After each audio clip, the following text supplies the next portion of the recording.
Great circle track definition. It is the shortest distance between any two points on the surface of a sphere.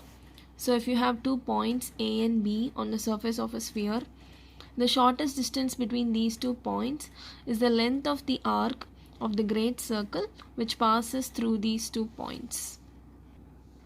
Next we'll see what is meant by vertex of a great circle. Consider this sphere with North Pole and South Pole and the central line as the equator. I've drawn a great circle here. Now, the point where this great circle reaches the maximum latitude is called as the vertex of this great circle. Usually there are 2 vertices in a great circle because in the North Pole the great circle will have 1 vertex. Similarly in the South Pole you can see here that the latitude keeps increasing and reaches the maximum value here. After this the latitude decreases. So Vs will be the vertex in the southern hemisphere. So the point where this great circle reaches the maximum latitude is called as vertex of that great circle. And you can see that every great circle has 2 vertices, each one in both hemispheres. And the distance between this vertex you can see is that they will be 180 degrees apart. The great circle in general will cut through many longitudes which passes through it. Okay, so suppose at this point the great circle is cutting this longitude and this will be is called as the course angle at that point. Similarly we'll be able to find course angle at different points. So similarly at the vertex, when this great circle cuts the longitude which passes through the vertex, the angle formed will be always 90 degrees, or in other words the course angle at the vertex is going to be 90 degrees. Next we'll see how to convert degrees into decimal degrees.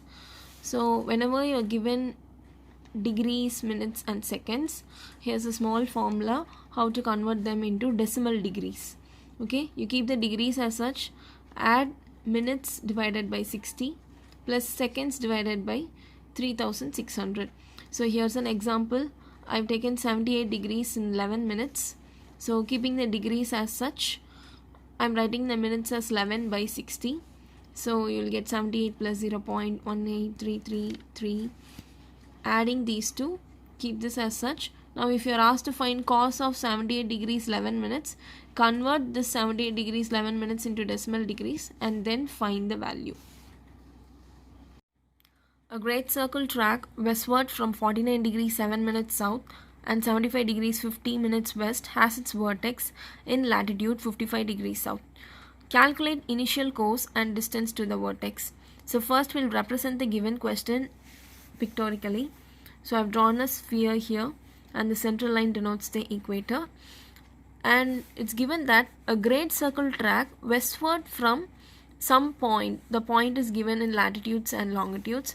So 49 degrees 7 minutes south means, so this is your equator. The equator, you know that the latitude is 0 degrees and it keeps on increasing as we go down. So 49 degrees 7 minutes means it will be around somewhere here. Since it is given 49 degrees 7 minutes south, I marked it in the south pole. The longitude which is given in the question is 75 degrees 50 minutes west. We know that the longitude which passes through the north pole and the south pole is of 0 degrees, and the degrees keep increasing as we move upwards. That is, it will be 10, 20, 30 and so on. Similarly to the right side also it will be 10, 20, 30 and so on up to 90. And since it is given 75 degrees 50 minutes west, I've taken it along the left hand side of the sphere and I have taken it around here to be 75 degrees 50 minutes and I have marked A.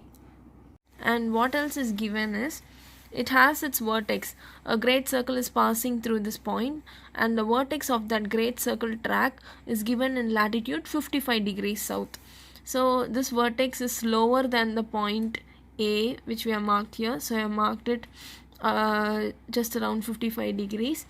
We are asked to calculate the initial course and the distance to the vertex. Okay, so what we are doing is a great circle. I've drawn a great circle which passes through this point A and this vertex, and we are asked to find the initial course. So I'm just joining this point A with the south pole here. We always join the points on great circle with the nearest pole. So here the nearest pole is your south pole. I've joined here. Similarly, I've joined this vertex with the south pole here. And just before and we have seen already that already noted that at the vertex V the cos angle is going to be 90 degree. So I mark this as 90 degree. We are asked to find this angle A, that is the initial cos, and the distance to the vertex. We are asked to find this distance and we are asked to find this initial angle. So I am representing this triangle separately here. The south pole, the vertex, and this angle A. So we know nothing else except the fact that this angle is 90 degree and the latitude positions of these 2 points. So we are going to find the lengths of the sides of this spherical triangle. So the latitude of A is given to be 49 degrees and 7 minutes. So we know that from the pole to the equator the total distance is going to be 90 degrees. This distance is given to us. The distance of this point A from the equator is given to be 49 degrees and 7 minutes. We need to find this distance. The total distance is 90. So from this, if we subtract this distance, we'll get SA. So that's what I've written here. So 90 degrees minus 49 degrees 7 minutes will give you 40 degrees 53 minutes, which is nothing but this side SA. And I have marked this side SA to be small v since it is opposite to angle V. And I mark the angle here, the degrees and minutes here. Okay. Similarly, also latitude of this vertex is given to us as 55 degrees south. That is, the distance from the equator to this vertex is given to be 55 degrees. And we know from the south pole to the equator, the distance is 90 degrees. So if we subtract this 55 degrees from 90, we'll get this distance Vs. So Vs is given to be 90 minus 55 degrees. I mark that side to be small a since it is opposite to angle A, and we are getting 35 degrees. Now what we have is a spherical right triangle because this angle is 90 degrees. So we can make use of Napier's rule. Whenever we have a spherical triangle, we can make use of Napier's rule. So you can see here that I marked all the 5 components because V is here 90 degrees. We omit this point V and we consider the 2 sides which holds this 90 degrees as such. So side A and this side S. Next we take the complement of the remaining components here. It's going to be 90 minus S, 90 minus small v, and 90 minus capital A. So I've written those components 90 minus S, 90 minus v, and 90 minus A. Now we are asked to find the initial cos, which is nothing but angle A. So this is the component which has angle A. So I'm making use of sine coup rule.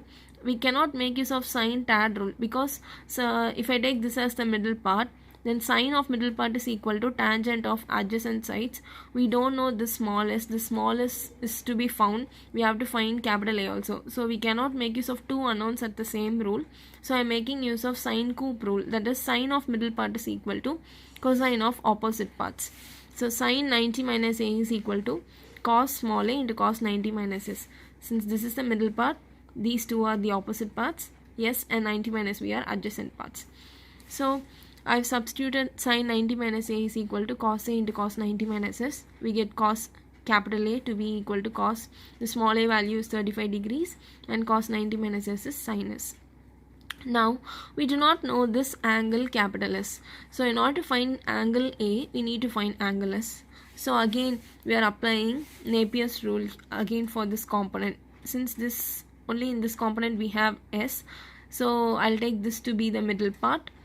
Now we have sine 90 minus S equal to, we can make use of sine tad rule or sine coup rule, but I'm making use of sine tad rule because A and V are known to us. So I'm making use of sine tad rule, that is sine of middle part is equal to tangent of adjacent parts.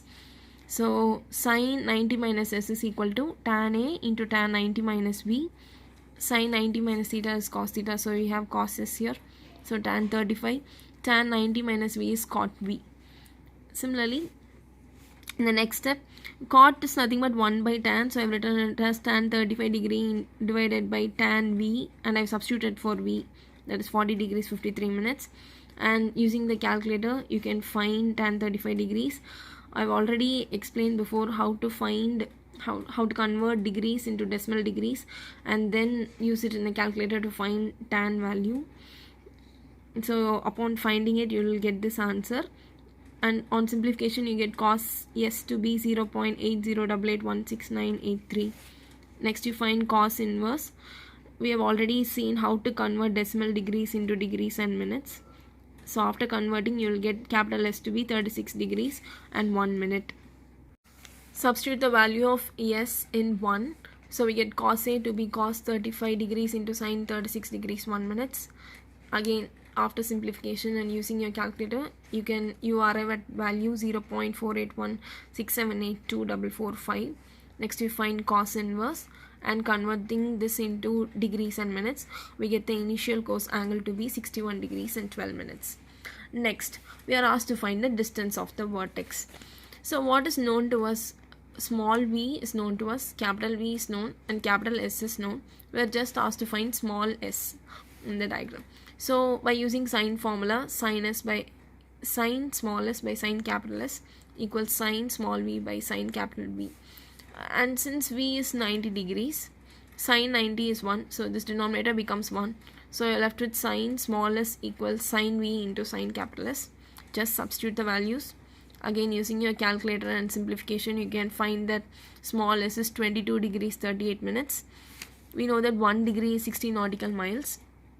So 22 degrees 38 minutes I've converted it into decimal degrees. So in order to convert this 22.633 degrees to nautical miles, you just have to multiply this by 60, and you'll get your answer to be 1357.999 nautical miles, which is approximately 1358 nautical miles. So this is the distance between the initial point and the vertex V.